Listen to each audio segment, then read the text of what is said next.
Καλησπέρα. Φεβρουάριος, τέλη Φεβρουαρίου. Σήμερα είναι μέρα Σάββατο. Βρίσκομαι στη Σύμη. Ήρθα για τριήμερο καθαράς Δευτέρα. Στη Δευτέρα είναι καθαρά Δευτέρα. Και λόγω του ότι παίζει λίγος καιρός, ένα οχταράκι έξω βορειοδυτικός, είπα να μην πάω για ψάρεμα. Ούτε για καλαμάρια δεν μπορώ να πάω. Οπότε λέω, δεν τα βγάζουμε να τα καθαρίσουμε όλα και να τα φτιάξουμε. Οπότε καταλαβαίνετε το σπιτάκι στο οποίο μένω εδώ πέρα όταν έρχομαι δεν χωράει, οριακά με χωράει και εμένα. Λοιπόν, στην ουσία λέω να σας δείξω σε πιο λεπτομερή φάση τη διαδικασία του drone και το σετάρισμα για να μπορεί να ρίχνει δολώματα. Λοιπόν, πριν και σε άλλο βίντεο, δεν ξέρω αν θα το έχω ποστάρει ως τότε ή θα ακολουθήσει, είχα φτιάξει στην παραλία, επειδή δεν είχα το μαγικό απελευθερωτή του δολώματος, το οποίο βασικά ήταν αυτό και είναι μια κρεμάστρα ρούχων σιδερένια εύκαμπτο. Εγώ αυτό που χρησιμοποίησα στην παραλία ήταν αυτό, στην ουσία είναι αυτό που λένε με τα καλάμια, το πέρασα με ταινία, λίγο σύρμα κτλ. Καλημέρα.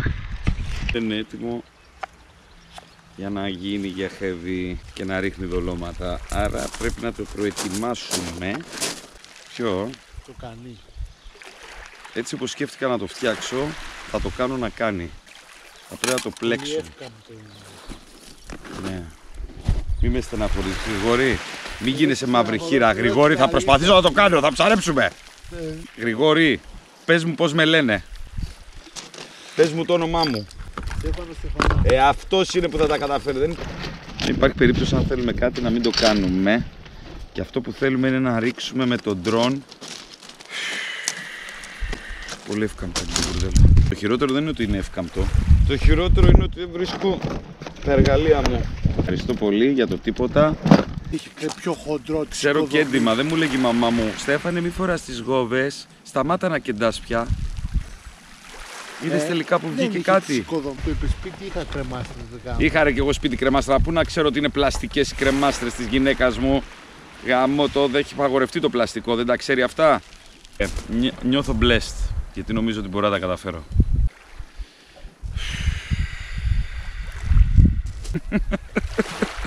Τι ωραία που τα λέω, θα χαλάσω ένα τέτοιο. Πίνω και μεθόχα. Όταν δεν είσαι προετοιμασμένο σωστά. Στείνε! Στείνε! Για αύριο που θα γίνει ένα πολύ δυνατό ψάρεμα.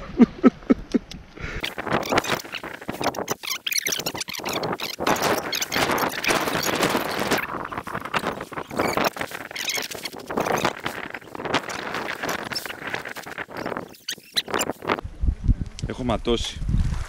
Για την ανάγκη αυτού του βίντεο έχω ματώσει για σας.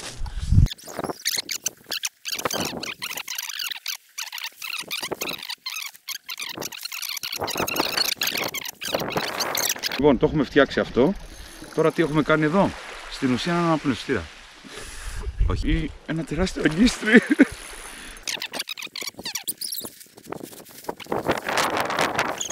Τώρα, εγώ δεν έχω φτιάξει απλά για να ρίξω. Εγώ έχω φτιάξει για να βγω βράδυ έξω. Δηλαδή, άμα βγω με αυτό το βράδυ έξω, έχω βγάλει κοπέλα, έτσι. Να μην πω γκόμενα. Δηλαδή, είναι εμφάνιση, είναι σεξι ρε παιδάκι μου. Πετάς το δόλωμα και γουστάρει το δόλωμα που πέφτει μέσα. Ιδίως αν είναι ζωντανό. Ναι, το παράπα. Τέλος πάντων. Λοιπόν, Οπότε στην ουσία αυτό το οποίο θέλω να δείξω, εγώ χρησιμοποιώ drone, λιγότερο από ένα 8 ασχολούμαι με το heavy casting. Αντί να μπω στη διαδικασία στο σκαφάκι, ήμουνα χρήστης των συγκεκριμένων μηχανημάτων για 5 χρόνια, οπότε λόγω της εμπειρίας σκέφτηκα ότι μπορώ να κάνω κάτι τέτοιο.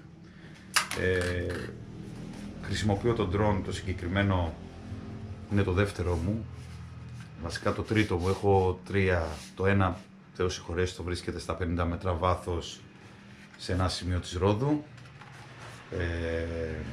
Το συγκεκριμένο drone που χρησιμοποιώ είναι της DJI το Phantom το 3, όμως και το 2 και το 3 είναι παλιότερα μοντέλα και ο λόγος που χρησιμοποιώ τα παλιότερα μοντέλα είναι λόγω οικονομικής φύσεως, γιατί σε περίπτωση προβλήματος δεν θέλω σε καμία περίπτωση να κλαίω τα λεφτά όπως έκλαψα το πρώτο. Το πρώτο το έριξα βασικά εξαιτίας μεγάλης σιγουριάς. Κατέβαζα, έτρεχα, εντάξει, σε 1 λεπτάκι έριξα το πρώτο, σε 5 λεπτά έριχνα 5 καλάμια, εντάξει, και με 5 μποφόρ καλά είναι, πέφτει, ρίχνει, αλλά εντάξει, χαλαρά μεγάλε, δεν είσαι τόσο μάγκας. Τέλος πάντων, οπότε χρησιμοποιώ αυτή την εταιρεία γιατί πέραν ότι είναι ένα μοντέλο το οποίο είναι παλαιότερο, μπορεί να το βρεις μεταχειρισμένο με 250-300 ευρώ στην αγορά και είναι πολύ σωστό το design του έτσι, δεν είναι τόσο αεροδυναμικά όπως τα καινούργια και πολύ πιο ακριβά, το οποίο design του επιτρέπει να υπάρχει απόσταση από τους έλικες πάνω και έτσι να μπορείς να στήσεις από κάτω ένα απελευθερωτή. Συζητούσα και μάλιστα μιλούσα και με ένα παιδί στο τηλέφωνο, τον Κωνσταντίνο, να είσαι καλά Κωνσταντίνε, που έχει απελευθερωτή. Αντικατέστησε την κάμερα με τον απελευθερωτή. Που τα δύο αρνητικά που βρίσκω είναι πρώτον ότι το να αντικαταστήσει την κάμερα δεν είναι σωστό. Γιατί ωραία, καλά είμαστε, πετάμε. Όταν φύγει στα 300 μέτρα τον drone δεν το βλέπεις. Και εκτός αυτό, η κάμερα βοηθάει πάρα πολύ στην αναγνώριση του τόπου, να δει σημεία και πάει λέγοντας. Και το χειρότερο, το πιο σημαντικό μάλλον στο κομμάτι του απελευθερωτή είναι ότι ο απελευθερωτής είναι κάτι το οποίο κλείνει, ασφαλίζει το νήμα και σε περίπτωση που ας πούμε το μηχανάκι μας κολλήσει με σύνα ή οτιδήποτε, τι θα κάνει, θα τραβήξει τον drone με αποτέλεσμα πάρα πολύ συχνά να δούμε έναν λιγμό, 4 έλικες, το drone έχει φύγει. Οπότε με το δικό μου τρόπο, ένα τράβηγμα απότομο, ένα λάθος, ένα μπλέξιμο του νήματος στο καλάμι ή στο μηχανάκι έχει ως αποτέλεσμα να τραβήξει, να γυρίσει τον drone και απλά να απελευθερωθεί μόνο του. Εκεί που δεν θέλουμε βέβαια, αλλά δεν έχει καμία σημασία. Το drone ξαναγυρίζει στην από το δόλωμα πρέπει να είναι και 3 μέτρα συν 3-6. Περνάμε τη θηλιά. Είναι με το νέο σύστημα. Το βάζουμε. Γαβριέλα λίγο πίσω.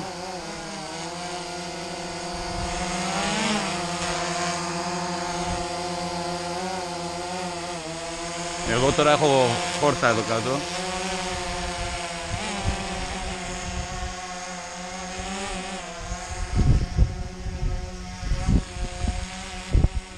Και ανεβάζω.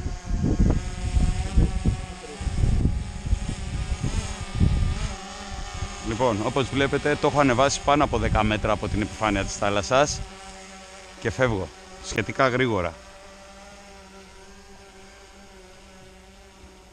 Είσαι ελεύθερη Γαβριέλα, έτσι. Ωραία. Επειδή έριξα το άλλο μου δόλωμα μπροστά, αυτό το ρίξω λίγο πιο δεξιά. Είμαι πάνω από 10 μέτρα. Η σουπιά τώρα βασικά γράφει 7 και 7, 14 μέτρα. Γαβριέλα, σήκω στο καλάμι. Stop. Πάει.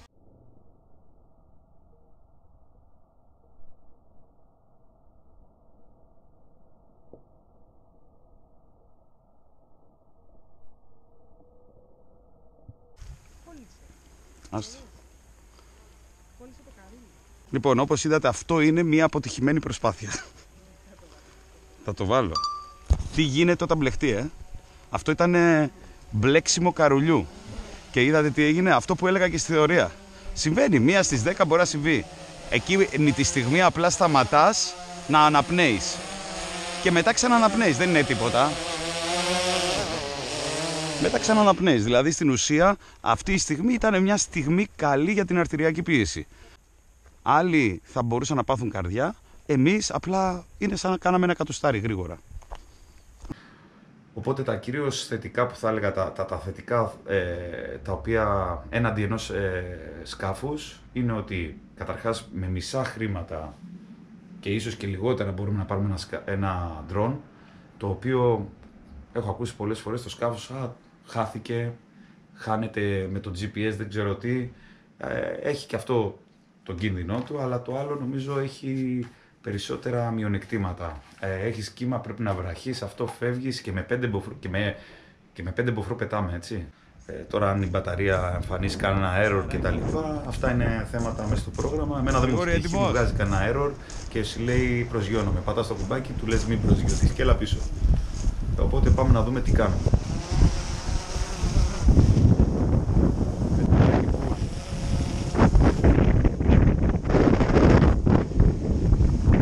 Οριακά σηκωνόμαστε. Ρισκάρουμε, αλλά αυτό γουστάρουμε. Πάμε, φέρε καλάμι. Πιάσε, έλα πίσω, να βγούμε από πολύ πίσω. Το δρονάκι μας ίσα ίσα που πετάει σταθεροποιείται.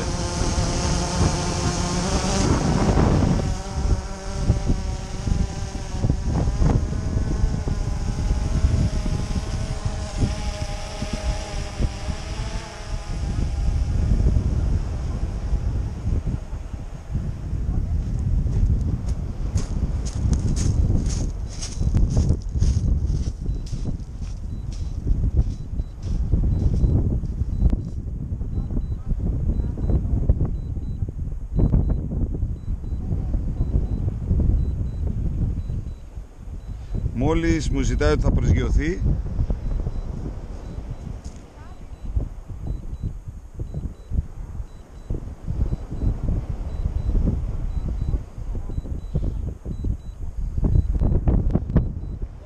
ναι, έπιασε. Ετοιμάζομαι για ρίξιμο.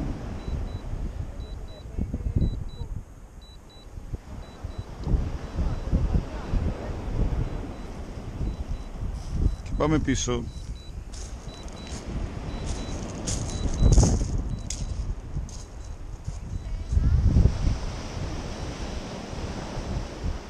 Πήγα ρε μαλάκας. Πού είναι το ντρόν? Μα δεν τελειώ... Λοιπόν, δεξιά το καθίσουμε αυτό, γιατί το πήγα πολύ δεξιά λόγω critical low voltage.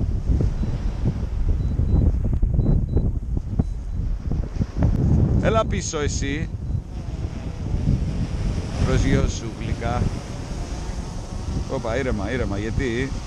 Όχι.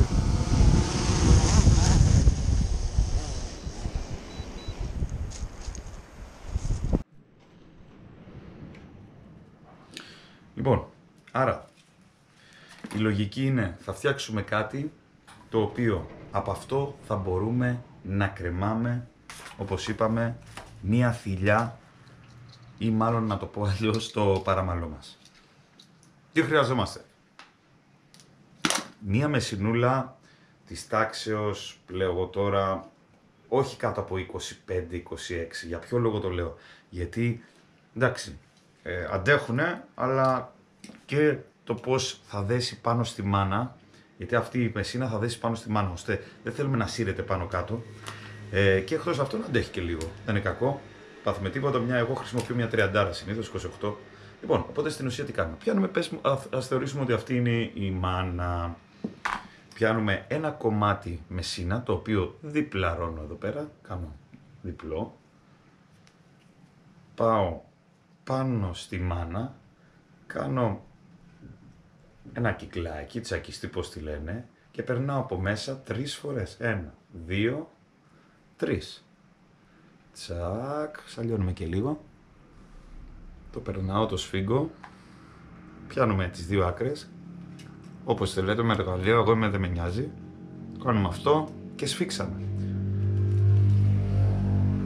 Κόβουμε την άκρη. Και τι έχουμε εδώ? Έχουμε ένα παράμαλο, έχουμε, τη μάνα και μία θηλιά. Θα πούμε που βρίσκεται αυτή η θηλιά αργότερα, σε πόσο μακριά από το βαρύδι, από το παράμαλο και πάει λέγοντας, σε ποιο μήκος. Λοιπόν, άρα, τι έχουμε να κάνουμε τώρα? Αυτό ξέρουμε πώς θα κρεμαστεί, τι θα κάνουμε, τι θέλουμε να κάνουμε. Η λογική είναι να κρεμάσουμε κάτι πάνω από εδώ. Εγώ δεν βλέπω κάπου που μπορώ να κρεμάσω.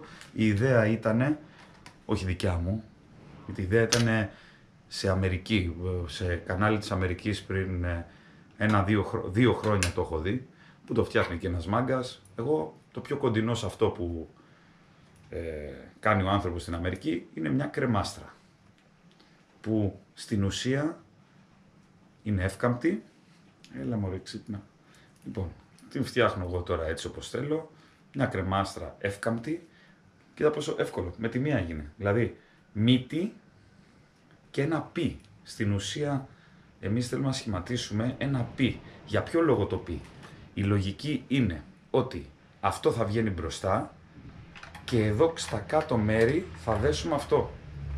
Το βλέπουμε. Οπότε η ουσία είναι αυτή. Εντάξει, πολύ μακριά το βγάλα αυτό εγώ τώρα. Θα το φτιάξω λίγο σιγά σιγά. Απλά δείχνω τη λογική ότι εδώ κάτω και κάτω από την κάμερα θα τοποθετηθεί η κρεμάστρα και θέλουμε να βγαίνει ένα σιδεράκι, να μην πω τίποτα άλλο, προς τα μπροστά. Εγώ ούτε κανένας έμπειρος είμαι, ούτε κανένας ψαράς μεγάλος, τυχερός είμαι και άξιος να έχω αυτό χόμπι. Έχω δει και εγώ πάρα πολλά από άλλους ανθρώπους, φίλους στο ψάρεμα, από άλλους έχω μάθει.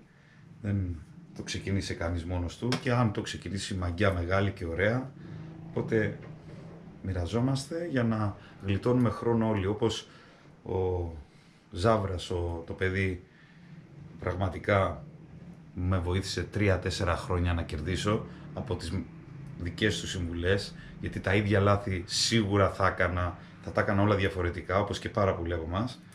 Οπότε να είναι καλά και ο συγκεκριμένος, όπως και άλλα πολλά παιδιά που μας γλιτώσανε πολύ χρόνο και πολλές αποτυχίες. Οπότε μακάρι να μπορέσω έστω και εγώ λίγο να γλιτώσω από όλους λίγο χρόνο, δίνοντας την ιδανική για μένα σκέψη, που σας είπα, το ότι έχω ρίξει ένα ντρόν δεν σημαίνει τίποτα. Δεν ήταν θέμα τεχνικής, ήταν θέμα δικής μου μαγιάς.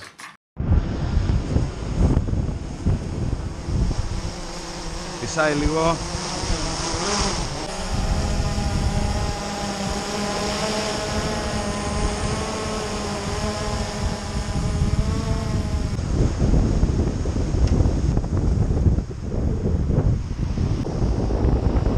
Κράτα!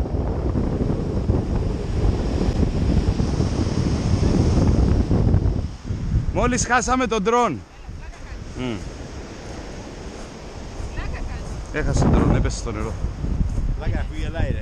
Έπεσε τον ντρόν, τελείωσε. Έκανα μαλακία. Με 5 μποφόρ μεγάλε. Κατεβαίνεις τα 5 μέτρα, έλα μπα με το ένα χέρι, σώπα ρε φιλαράκι. Ποιος είσαι? Καλά, ο καλύτερος, αλλά εντάξει, λέω τώρα.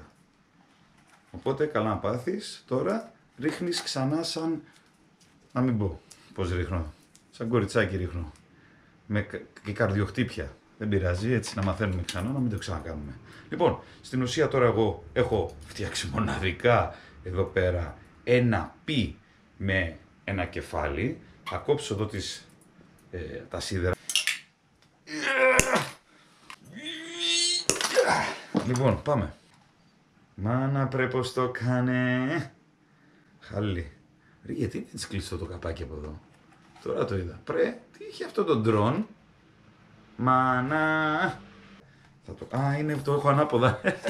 Λοιπόν, οπότε έχουμε φτιάξει αυτό το πι, ξαναλέω, με τη μητούλα προς τα πάνω, η οποία θα την στραβώσουμε ανάλογα πόσο θέλουμε και πάει λέγοντας.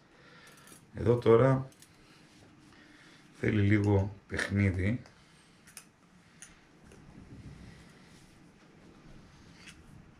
Ώστε να γίνουν οι σωστές γωνίες και να έχει σωστές αποστάσεις με βάση αυτό. Για να ξαναδούμε τώρα τι έχουμε. Εδώ, πολύ ωραία, πολύ μανά, πολύ ωραία. Σκατά, δεν το έχω κάνει σωστά. Ξανά, πιο μικρό η γωνία, πιο μεγάλη, πιο γρήγορα το σπάσιμο εδώ πέρα. Οπότε τώρα αυτό που θα κάνω είναι να το τελειοποιήσω, όχι για μένα, για σένα. Λοιπόν, για να δούμε. Οπότε ξαναλέω, είμαι κατά το απελευθερωτή. Μόνο για αυτό το λόγο. Γιατί το έχω χρησιμοποιήσει αμάν η γυναίκα μου. Λοιπόν, έτσι λέγανε όταν σε πιάνουν, αμάν ο άντρας μου και ντύνεσαι. Λοιπόν, Γαβριέλα μην μιλάς γιατί κάνω βίντεο. Κάνω, μην μιλάς, μου χάλασε το πλάνο τώρα, ξανά από την αρχή. LOL! What the fuck! Λοιπόν, οπότε στην ουσία είναι αυτό. Είναι μοναδικό έτσι, δηλαδή πιστεύω μετά από αυτό το βίντεο ότι η εταιρεία θα αρχίσει να ακολουθεί αυτό. Λοιπόν, οπότε κοιτάξτε πώς είναι χωρίς να το έχω δέσει, πόσο γρήγορα, δεν έχω κόψει καθόλου στο βίντεο, 2 λεπτά έκανα και μάλιστα και αργοπορώ. Κοιτάξτε πόσο γρήγορα έχω φτιάξει αυτό το πράγμα και είναι άριστο, άσχετα αν δεν το έχω ισιώσει, θα το ισιώσω εγώ μετά. Αυτό θέλουμε. Αυτή τη λογική θέλουμε. Τελειώσαμε. Απλά πρέπει να το επενδύσουμε μετά κτλ. Προχωράμε. Εγώ, παιδιά, θα χρησιμοποιήσω μονοτική ταινία. Δεν έχω κάτι στο μυαλό μου διαφορετικό. Εδώ μέσα στις εσοχές, με μονοτική ταινία, αυτό θα κάνω. Δυστυχώς εγώ δεν είμαι της τελειότητας. Είμαι τσαπατσούλης. Έτσι λέγεται. Ναι. Ωραία. Και τι εννοείς ναι, δηλαδή είμαι. Είσαι στα καλά σου ρε τώρα. Τι έχω να κάνω, πρέπει να βρω την ταινία. Να, γιατί με τσαπατσούλη δεν βρίσκω την ταινία. Οι οποίες έχω δύο σε αυτόν εδώ το χαμό. Κάπου εδώ έχω δύο. Μπροστά σου. Πού? Η οποία λέει πρέπει να βρω. Κοίτα εδώ τώρα. Ήδη έχω ξεκινήσει τη διαδικασία. Δέστε πόσο ωραία κάθεται.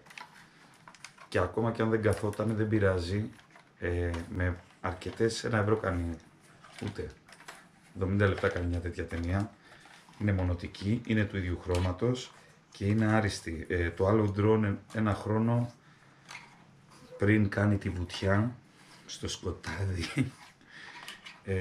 Δεν χρειάστηκε ποτέ ούτε να βάλω ξανά ταινία και ούτε χρειάστηκε να διορθώσω το παραμικρό στη μία αυτή και μοναδική κρεμάστρα, η οποία αρχικά είχα τοποθετήσει την ταινία. Κοιτάξτε πόσο απλά και γρήγορα, σε σχεδόν 60 δευτερόλεπτα, έχω βάλει μέσα εδώ το σιδεράκι. Πάμε τώρα στην άλλη πλευρά. Είπα πόσο 60 δευτερόλεπτα. Είπα 60 δευτερόλεπτα. Δεν άκουσα. Εντάξει, τι ακούς. Άκουσες τίποτα. Λοιπόν, ο χρόνος μετράει όχι από τώρα. Από τώρα, ξανά το ίδιο. 9, 10, τίποτα, ούτε 60 δευτερόλεπτα. Απλά, ο χρόνος μαζί σου, Γαβριέλα, μοιάζει αιώνας.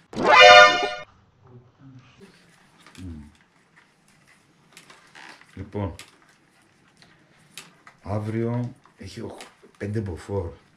Υπάρχει πιθανότητα να κάνω heavy casting από βάρκα. Άντε και καμιά ζόκα. Λοιπόν, τι ωραία που το έχω βάλει. Σας ευχαριστώ όλους. Όχι, λοιπόν, συνεχίζουμε. Πάμε ξανά άλλη μία. Νομίζω έχω φτάσει στα 60 δευτερόλεπτα, αλλά δεν πειράζει. Είχα λίγο παραπάνω χρόνο αν χρειαζότανε. Λοιπόν, πάμε. Και έχω φτάσει στο σημείο το οποίο μόλις κόβω. Λοιπόν, 2. Έτοιμο. Κοιτάξτε τώρα τι έχει γίνει. Παιδιά, δεν το κουνάει τίποτα, δηλαδή, εντάξει, δεν υπάρχει ούτε μία στο εκατομμύριο, είναι πολύ ασφαλής. Όμως, αν θέλουμε μπορούμε να τραβήξουμε από εδώ προς τα εδώ. Θα χάσουμε λίγο εικόνα από την κάμερα, η οποία, θα σας πω, η βοήθεια της κάμερας είναι καταρχάς όταν ακόμα και στα 20 μέτρα βάθος 30 μπορείς να δεις τη μαυρίλα, σπρίλα, αναγνώριση τόπου, αλλά παράλληλα βλέπεις το δόλωμά σου. Εγώ πριν ρίξω, θα το δείτε και σε βίντεο, κοιτάζω κάτω και βλέπω ώστε να κάνω το ανάλογο όπισθεν. Δεν χρειάζεται αυτό να γίνει μέχρι πάνω. Είναι πρόβλημα, Εδώ είναι ο έλικας. Κοιτάξτε τον έλικα, εδώ πάει. Είναι πρόβλημα. Εμείς θέλουμε να είναι σε ένα τέτοιο επίπεδο, ούτως ή άλλως θα καταλήξει εδώ πέρα η μεσίνα. Για να το δούμε λίγο στην πράξη. Πού είναι πριν η μεσίνα? Να. Λοιπόν, έχουμε το παράμαλο, από εδώ και κάτω πάει το παράμαλο, το βαρύδι μας, και πάνω από το παράμαλο έχουμε δέσει και έχουμε κάνει αυτή τη δουλειά που είπαμε. Εν τύση, εν ώρα πτήσης, το φέρνουμε ανάλογα το ύψος μας, λίγο πάνω από το κεφάλι μας. Μην είναι ο ήλικας εδώ, γίνει καμιά βλακεία και κουρευτούμε. Πάμε με αυτό, το βάζουμε εδώ. Την άλλη πλευρά την κρατάει ένας φίλος με το καλάμι λίγο τεντωμένη, για να μην πέσει και αυτό κάτω, κάνουν τις βούρες, και αρχίζουμε και ανεβαίνουμε. Να το, τόσο απλό. Η κατεύθυνσή μας, ας πούμε, προς εκεί πάμε βαθιά, έτσι, ή μάλλον φεύγουμε. Η κάμερα είναι το καλάμι. Οπότε ξεκινάει το νήμα από εδώ και αρχίζει και φεύγει. Φεύγουμε. Είναι πολύ απλή λογική. Αφού φτάσουμε στο επιθυμητό αποτέλεσμα που μας γράφει πόσα μέτρα έχουμε πάει, 200-300 μέτρα, η κίνησή μας είναι να γυρίσουμε τον drone επιτόπου προς εμάς και αφού το γυρίσουμε, στην ουσία κλείνουμε τα φρένα, κλείνουμε το κλαπέτο στο μηχανάκι και πολύ ελαφριά αρχίζουμε και τραβάμε.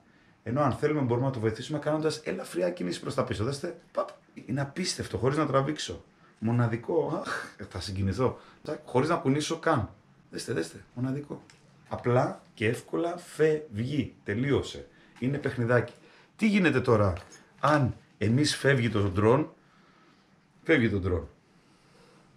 το βάζουμε πάνω και αρχίζει και φεύγει. Και έτσι όπως πηγαίνει και είναι χαλαρό, περνάει μια στροφή που έχει γίνει πολλές φορές ή οτιδήποτε και αρχίζει και κάνει αυτό και τραβάει. Τι θα κάνετε εδώ, δέστε την κίνηση ή έτσι, γυρνάει έτσι τον drone, έτσι, 4 φορές έτσι, πώς το είπα, έτσι. Λοιπόν, γυρνάει το drone με αποτέλεσμα, με αυτό το σύστημα που έχω, αυτό θα γίνει, τσακ. Και το μόνο του το drone ξαναεπιστρέφει. Πέφτει για 2 μέτρα περίπου, συνήθως τόσο μου έχει πέσει 2 μέτρα και κάνει αυτό και ξαναέρχεται στο σημείο που πρέπει να έρθει. Οπότε στην ουσία αυτή είναι η ευλογία αυτής της κρεμάστρας. Ευλογία. Λοιπόν, οπότε στην ουσία φεύγει, κολλάει, ούτε τούμπα δεν κάνει, θα γυρίσει. Η πρώτη δύναμη που γίνεται είναι αυτό, θα δείτε. Και θα κάνει ένα έτσι, θα επανέλθει. Πάμε τώρα στο κομμάτι απελευθερωτή. Μπαίνει εδώ ο απελευθερωτής και έχουμε τώρα σκεφτεί το δάχτυλό μου είναι ο απελευθερωτής. Το κρατάει. Λοιπόν, τι κάνουμε. Ας το βάλω εδώ κάτω για να είναι πιο ρεαλιστικό, γιατί είναι σχεδόν σαν να το βλέπετε μπροστά σας, είμαι σίγουρος. Οπότε το κρατάει αυτό, κλειστό απελευθερωτής. Το σύστημα απελευθέρωσης είναι ο πύρος ο οποίος κλείνει και δεν αφήνει να φύγει παρά μόνο όταν πατήσουμε στο τηλεκοντρόλ πάνω να ανοίξει. Οπότε ξεκινάει τώρα αυτό. Κολλάει, τι κάνει, αφήστε που σε αυτή την κίνηση, μην ξεχνάμε υπάρχουν έλικες. Έλικας. Δέστε σε τι γωνία και πόσο εύκολο μπορεί να πιαστεί.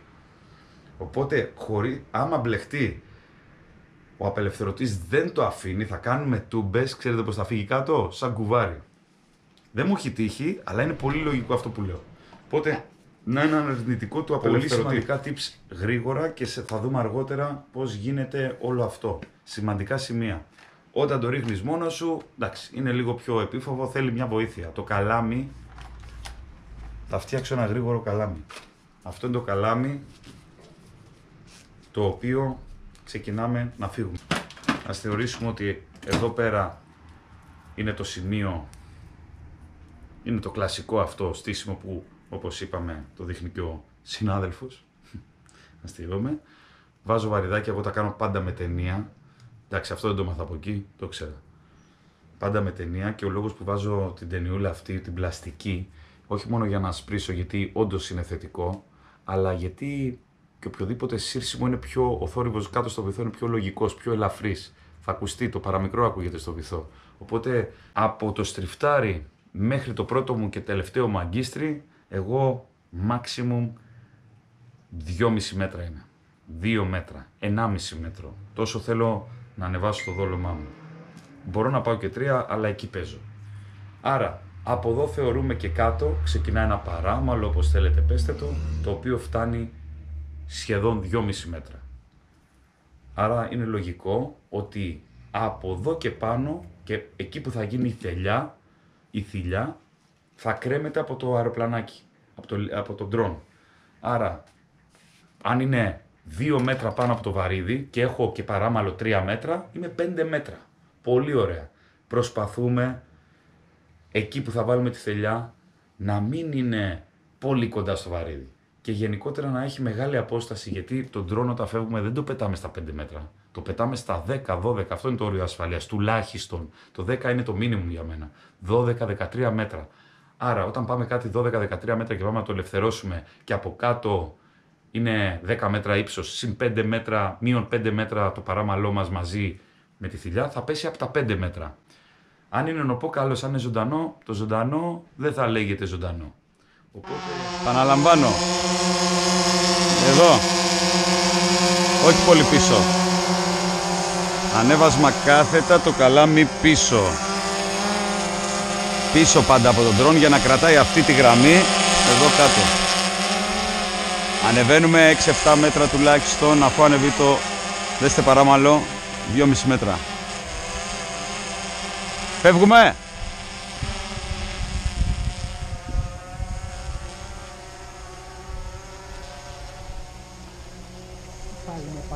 Τι να κάνω ρε, δεν μπορώ να το χειριστώ άνετα με το βάρος, δεν είναι εύκολο. Πιο δεξιά φέρτο, Το φέρω πιο δεξιά. Σιωπή ρε γάμο το μαυριγάτα. Όχι ρε, σου έχει πει ο Θοδωρής, όχι βαθιά. Ποιος είναι ο Θοδωρής? Και ο Πανορμήτης. Ο Πανορμήτης ο Άγιος, το μεγάλη χάρη του. Έλα ρε. Τον είδα στον ύπνο μου. Κράτα αγαπημένα. Τέλεια. Πιο έξω ήθελε, άκουσα τη μαύρη γάτα. The Black Cat. Συνάδελφο, πού έπεσε το μεγάλο? Είχε περισσότερους κατοίκους.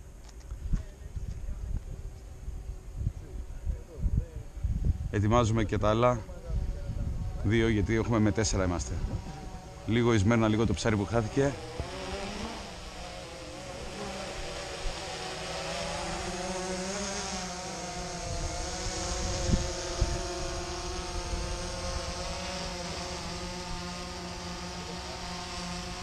Παρκάρισμα θέλω.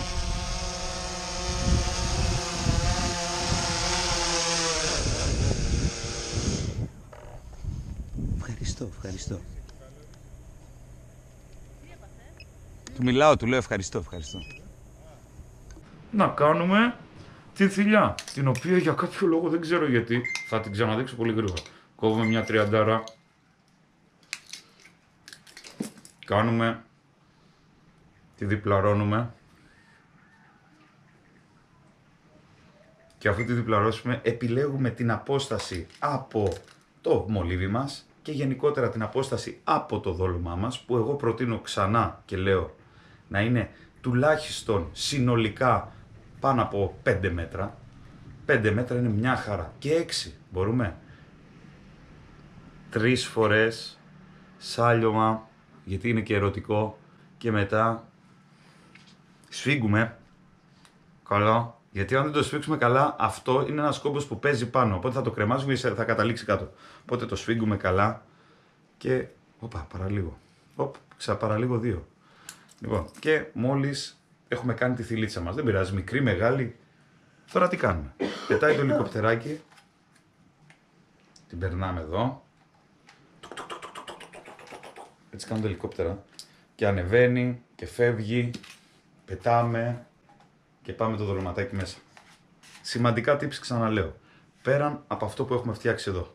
Που είναι πολύ εύκολο, λογικό και δεν θα έχει κανείς κανένα πρόβλημα. Εκτός αν δεν ξέρει να πετάει ντρόν. Η θηλιά σε αυτό το ύψος, όπως είπαμε, να αφήσουμε από εκεί το σημείο που κρέμεται, το ρυθμίζουμε ανάλογα. Σημαντικά tips. Καλύτερα 2 άτομα. Όχι 1 άτομο. 2 άτομα πάντα. Ο ένας κρατάει το καλάμι και η μύτη του καλαμιού έρχεται πίσω από τον ντρόν, όχι μπροστά από τον ντρόν. Ξεκινάει τον ντρόν από εδώ και από πίσω βρίσκεται το καλάμι, ο άλλος με το καλάμι. Δεν είμαστε πλάγια μαζί, γιατί κάνει κοιλιά, είναι μπροστά. Δεν είναι σωστό. Από πίσω το καλάμι και αφήνει ανοιχτό κλαπέτο να φύγει το ντρόν. Το σημείο στο οποίο αναφέρομαι, γιατί πρέπει να έχουμε μακριά, έχουμε αρκετό ύψος και παράλληλα μεγάλη απόσταση από τη θηλιά έως και το δόλωμά μας. Αν είμαστε στα 12 μέτρα και έχουμε 6 μέτρα από τη θηλιά μέχρι κάτω το δόλωμα, σημαίνει απελευθερώνοντας στα 12 μέτρα ότι θα πέσει από τα 6 μέτρα. Ένα ζωντανό, μόλις γίνει αυτό δεν θα γίνει πια ζωντανό, ενώ ένα νουπό μπορεί να μας χαλάσει κιόλας γενικότερα.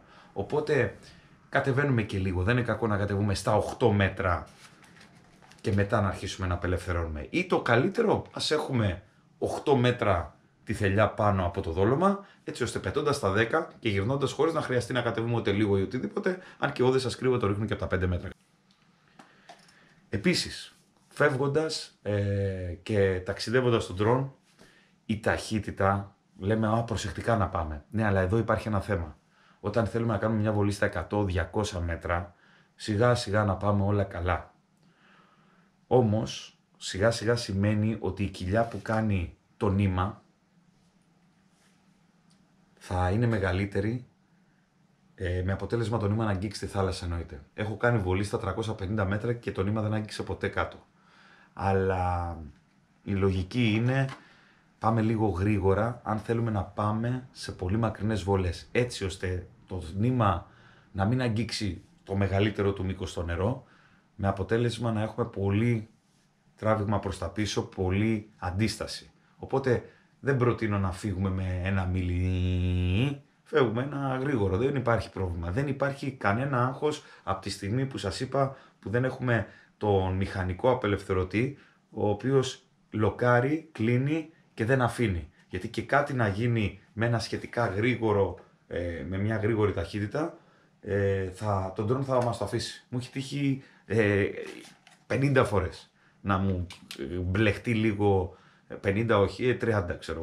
Μου έχει τύχει να μπλεχτεί το νήμα είτε στο μηχανάκι είτε στο καλάμι ή να γίνει κάτι και να κοντράρει, δεν είχα κανένα πρόβλημα. Κάνει ένα αεροπλανικό σύστημα εκεί, όλα καλά. Οπότε αυτά σε γενικές γραμμές.